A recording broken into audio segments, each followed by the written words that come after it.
Gepleýär Azatlyk Radiosu. Assalamu alaykum hormatly dinleyijiler. Eferde dünýä türkmenleri gepleşýümiz mikrofon öňünde maksat Ataýew.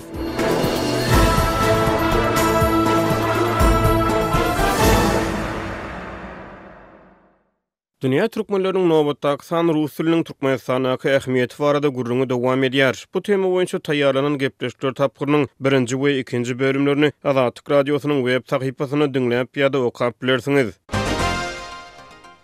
2020-nji ýylyň awgustynda Türkmenistan bilen Russiýanyň arasyna iki taraplaryň şertnamalar bilen bagly geň bir waka bolup geçdi. Russiýanyň prezidenti Vladimir Putin iki ýurduň arasyna 2003-nji ýylyň aprel aýynda gol çekilen Russiýa Federasiýasy bilen Türkmenistanyň arasyna howpsuzlyk pudugyny hyzmatdaşlyk şertnamasyny ratifikasiýa etmek boýunça kanun taslamasyny Döwlet Dumasyna hödürledi.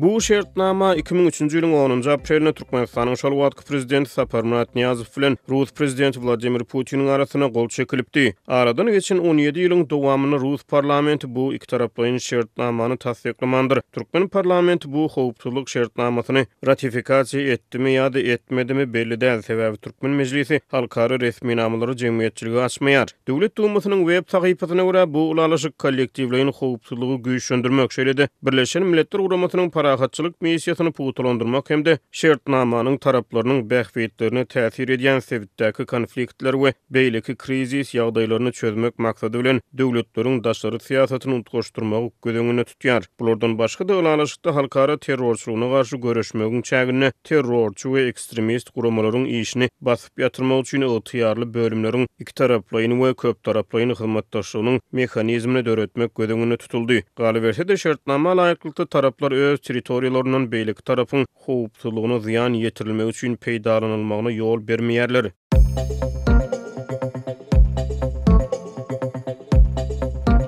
Bu şertnamanyň ratifikasiýa edilmegi näme sebäpden 17 ýyla çekdi? Näme üçin Russiýa edil 2020-nji ýylyň awgustynda bu ulalaşygy tasdiklamak kararyna geldi. Bu belli däl ýöne Türkmenistany Rus dili bilen bagly käbir çäklendirmelere synanşyk edilmegi agdalýan şertnamanyň gün tertibine getirilmeginiň edil ýa-da gawat geldi. Rus-Türkmen howpsuzlyk şertnamasyny kabul etmek boýunça kanun taslamasy 2020-nji ýylyň 17-nji awgustynda Rus mejlisine hasap alındy. Şonun 2 hepde töweregi soňra Aşgabatyň rus dilli mekdepleri koronavirus pandemiýasynyň arasyna täze okuw ýylyna aladaly başlady. Paýtagtda rus dilli klasslary bolan 64-nji mektepde rus dili bölüminiň ýapyljakdygy aýdyldy. Okuwçylaryň gystagly ýagdaýda başga mekteplere paýlanyp berilmegi barada gurrun edildi. Bu ýagdaý ýene-atalaryň öz akymyny protest hereketine alyp geldi. Munyň ýa-da paýtagtyň rus dilli klaslar bolan 55-nji mektebine hem rus diline bilim berilýän sınıflaryň ýapylmagy gün tertibine getirildi. Bu başagaýlyň arasyna şol ýylyň sentýabr aýynyň başlaryna Azatlyk Radiosynyň döwlet idaralarynyň birinäki Inamdar çeşmesi ýurdun ähli orta mekteplerine rus dilli klaslary 2030-njy ýyla çenli doly ýapmak barada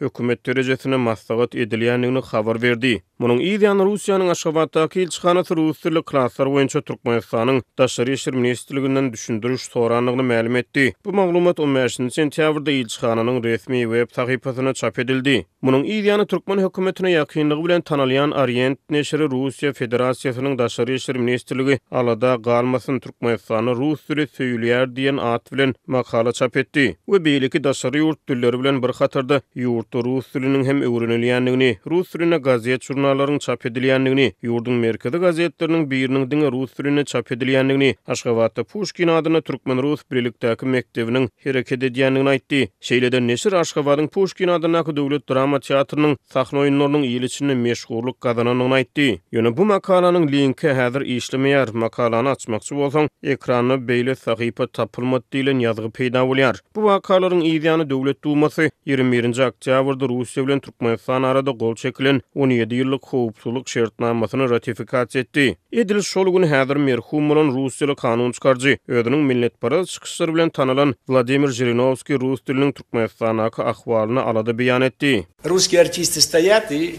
вот есть на русском языке пьесы идут, а глаза у всех грустные.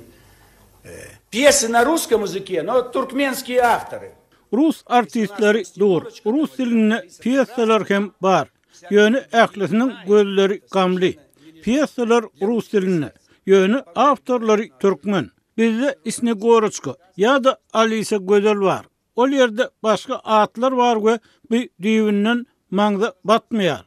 Rus diline gürlep bolar. Yönü epos keseki, ertekler keseki. Если у нас там Снегурочка там, или там Алиса Прекрасная, там всякого рода другие имена, и это совершенно не лежит для русского сердца. Можно по-русски говорить, но чужой эпос, чужие сказки и все остальное.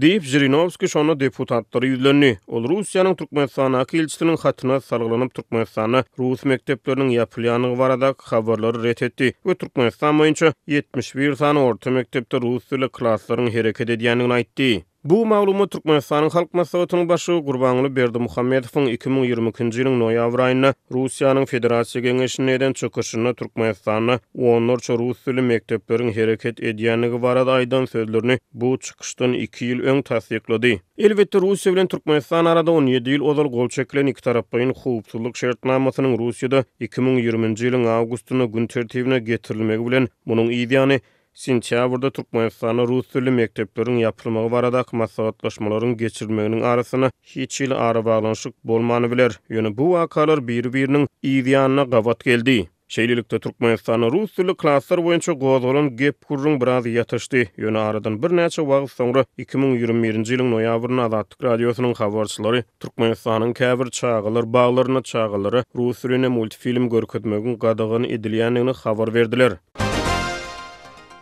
Türkmenistanyň prezidenti Serdar Berdimuhammedow 2022-nji ýylyň martyna prezident wezipesine girişmeginden soňra öýüniň ilkinji resmi daşary ýurt saparyny Russiýa amal aşyrdy. Putin Berdimuhammedowy dostluk ordeni bilen sylaglady. Biraz soňra Rus prezidenti Türkmenistanyň halk maslahatynyň başlygy Gurbanuly Berdimuhammedow hem watanyň öňüne bitiren işleri üçin sylaglady.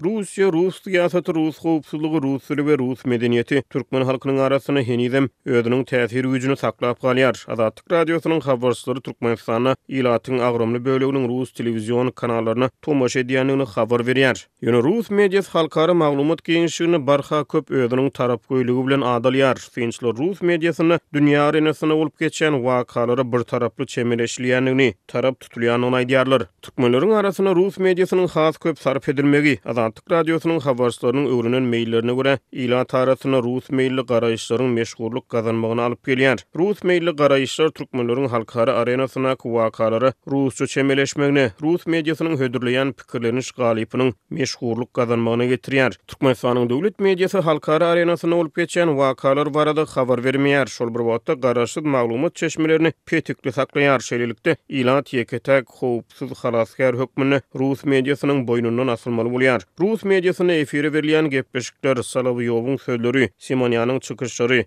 ýa-da Kiselyowyň habarlary türkmenleriň pikir giňişligine şekil berýär. Üstesine türkmen resmiýetleri tas her sapar diýen ýaly ýokary derejeli Rus resmiýetleri bilen duşanlaryna Türkmenistana Rus diline hormat goýulýandygyny, Türkmenistana Rus medeniýetiniň söýleýändigini anandyrmaly bolýarlar, gaýtalamaly bolýarlar. Bulardan başga da yerli çeşmeler soňky wagtlarda Türkmenistana Rus propagandasynyň türkmen häkimetleri tarapyndan açaçan wagt edilýändigini aýdýarlar. Rus propagandasy indi türkmen mekteplerinde hem açaçan wagt edilip başlandy.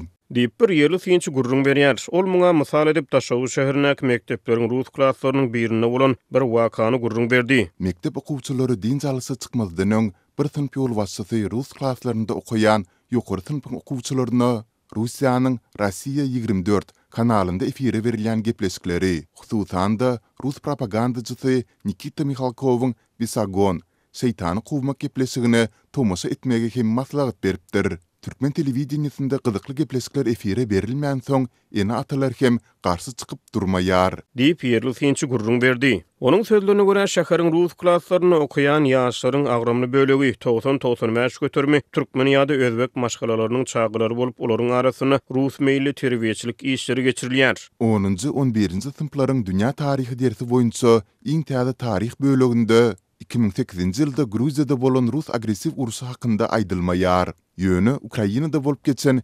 2014-nji ýylyň wakalary diňe bir tarapdan Rus meýilli edilip geçilýär. Ýagny Ukrainada bolan halk hereketlerini köpçülikleň biýdüzünçilik, Günwataryň eli bilen edilen tertipsizlik diýip ýoýulýar. Kremň aneksiýa edilmegine bolsa, Russiýanyň Krimde referendum geçirip, onu öz düzümine geçirendigi bellenilýär. Donbassdaky ýagdaý hem Rus meýilli edilip, umuman post-Sowet giňişliginde bolan ähli revolýusiýalar hakynda maglumat ol ýa-da beýlik tarapdan belli bir derejede Rus meýilli edilip beýan edilýär. Diýip ýerli synç aýdýar. Onuň sözlerine görä Russiýanyň telekanallarının täsir astyna ýylat arasyny dünýä arenasyna bolup geçen wakalary Rus meýilli garaýyşlar dörýär. Häkimetler bu ýagdaýy goldaýarlar.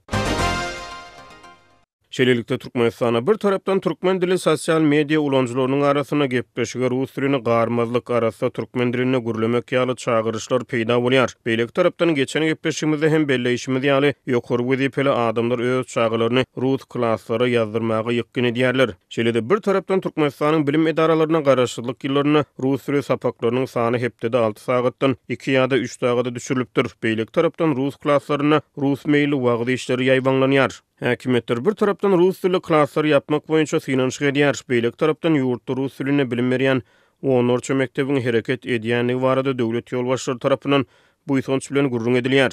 Bu wakalaryň ählisi öýdara gapma garşylygy ödüne jemleýän ýaly bolup görünýär. Şeýlelikde Türkmenistan rus dili bilen bagly täze meýiller ödüniň çylsyrmlylygy bilen tapawutlanýar we ýene bir gedek Türkmenistanyň ýapyklyk gümürtüklük siýasatyny ýaşkar edýär. Oba yerlerini gepleşige rus dilini garmaklyk halanylmaýar. Şäher yerlerini rus dilinden peýdalanýar. Ýokary okuw jaýlaryna talipler türkmen diline sapak geçip öýdara gurrun döşükdi. Rus dilinden peýdalanýar. Türkmen mediasy döwlet dilini, milliligi, däpde suwlary öňe sürüp halk arasyna watana bolan buýsanyş duýgularyny wagt edýär. Ýöne ýylatyň agrymly bölegi türkmen mediasynyň gepleşiklerini iç gysgynç gasaplap rus mediasyna meýil edýär. Göktepe, Gadabat söwüşleri umuman häzirki Türkmenistanyň Rus imperiýasy tarapyndan basylyp alynmagy hem soňky tarih dersi boýunça mektep maksatnamasyny ýüzle öwrenilýär. Bu hem bolsa gönünden-göni ýurt ýolbaşçylarynyň alyp barýan Rus meýilli siýasatyny görkezýär. 20-nji asyr türkmen edebiýatyny Stalinçilik we NKVD-çileriň agyr hemde öýrançylykly roluny açyp görkezýän ençe meseller okuw maksatnamasyndan aýryldy. Yazı şahirlerin ömür ve döröjülük ýolu hakyndaky maglumatlarda hem Stalinçiligiň edebiýaty getiren ziýany hakynda maglumat ýa-da umuman aýryldy ýa-da gysga we ýüzle berilýär. Diýip ýerli synç aýdýar. Şol bir wagtda Azatlyk radiosynyň habarçylary bilen gurrundaş bolan marly bir magarif işgäri soňky ýyllarda türkmen edebiýaty dersleriniň hem türkmen mektepleriniň okuw maksatnamalaryna 12 götürüm kemeldilendigini aýdýarlar. Türkmenistanda 71 mektepde rus klasslarynyň bolmagy ýerli synçlary görä ýurtda rus diline goýulan hormatyň nyşany hökmüni häkimetler tarapyndan wagt edilýär. Azatlyk radiosynyň habarçylary rus mekteplerine bilim alýan etnik rus maşgalalaryň çağılarynyň sany taýdan azdygyny aýdýarlar. Ýurtdaky rus dilli millatlyklaryň sany barada aýdylanyny 6-18 ýaşly çağılaryň arasynda Aşgabatdan we Balkanyň 2 ýer şäherinden başga ýerlerde olaryň sany hatda rus dilini okudylýan sınıflarda hem 30-35 okuwçynyň arasynda 1-2 okuwçydan köpdäl. Galanlarynyň ählisi türkmen, özbek, bulç ýaly ýerli ýylatyň çağılary bolup durýar. Diýip ýerli synçy gurrun berdi. Russiýanyň Türkmenistanaky ilçisi Ivan Valinkin 16 fevralda Aşgabatda jurnalistlere beren briefinginde bu ýurtda rus diliniň ähmiýetiniň ýokurdygyny, oňa bildirilýän talabyň hem güýçlüdigini aýtdy. Ol bu ýurtda rus diliniň interetnik aragatnaşygyň dili hökmüne hem de gyda giňişligine, halkara we sewitdeýin meýdançylarda aragatnaşygyň guraly hökmüne ähmiýetini saklap galýanyny aýtdy. Türkmenistan rus diliniň ähmiýeti barada gepleşikler tapgyr efire taýýarlanýan wagtyna 24 fevralda Russiýanyň prezidenti Vladimir Putiniň Ukraina garşy yglan eden çodurşunyň üstünden gönü 2 ýyl geçdi. Ol fevralyň 1-nji hepdesinde Amerikaly jurnalist Tucker Carlson'a beren interwýusyny Ukraina garşy 2 ýyl odal yglan eden ýürüýti harby operasiýasyny taryhy we syýasy nokta nazardan aklamaga çalyşdy. 16 fevralda Russiýanyň türme gullugy Rus opozisiýa syýasatçysy Aleksey Navalnyň Sibirdaky bir Rus türmesine aradan çykandygyny aýtdy. Kreml tanqidçisynyň dulgalan aýaly Yulia Navalnaya adamsynyň ölümine Russiýanyň prezidenti Vladimir Putini günäkärligini aýtdy.